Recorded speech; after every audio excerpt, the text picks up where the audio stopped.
मुझे मैं इसको तोड़ के आपको दिखाता हूँ। अस्सलाम वालेकुम मेरे प्यारे बहन भाइयों, क्या हाल चाल है। उम्मीद करता हूँ सब खैर खैरियत से होंगे। भाई बहुत सारे लोग ना लीमू और मौसमी खाते तो रहते हैं, कभी उनका पेड़ नहीं देखा होगा।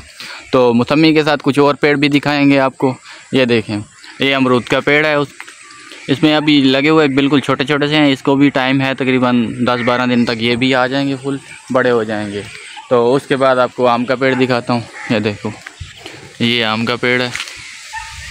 तो अभी चलते हैं हम उधर लीमू की तरफ। लीमू का आपको पेड़ भी दिखाता हूँ कि लीमू कैसे लगते हैं। पेड़ इसका छोटा सा होता है लेकिन लीमू बहुत ज़्यादा लगते हैं। लीमू बहुत ज़्यादा लगते हैं। छोटे छोटे पेड़ पे ना बहुत ज़्यादा लीमू लगते हैं। ये देखो, ये जो है ये लीमू का पेड़ है।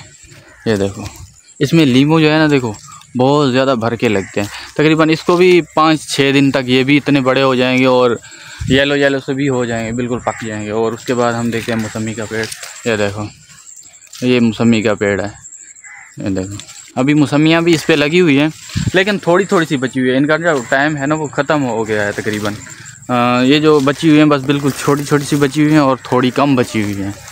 ये देखो, ये है भाई मौसमी। ये देखो मौसमी लगी हुई। एक मौसमी आपको मैं तोड़ के दिखाता हूँ। ये वाली मौसमी, ये मौसमी इसको तोड़ के आपको दिखाता हूँ। ये देखो, ये है मौसमी, ये मौसमी का पेड़ है भाई। ये देखो, ये सब मौसमियाँ लगी हुई हैं यहाँ पे।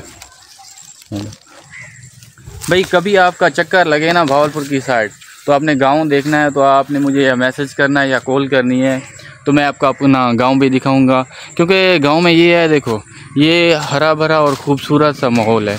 यहाँ ठंडी छाँव है। जो भी दोस्त आएगा इंशाल्लाह जो चीज़ लगी होगी वो भी आपको खिलाएंगे और दिखाएंगे। ये देखो, ये आम बहुत ज़्यादा लगते हैं। आम का पेड़ भी है और ये जो है मौसमी और उसके बाद अमरूद, अनार, ये सब चीज़ें हैं। इंशाल्लाह जब आप लोगों का भाई चक्कर लगे तो आपने ज़रूर आना है इधर गांव में, भावलपुर की साइड में, तो आपको ये दिखाऊंगा माहौल सब। ठीक है भाई, ओके, अल्लाह हाफिज़।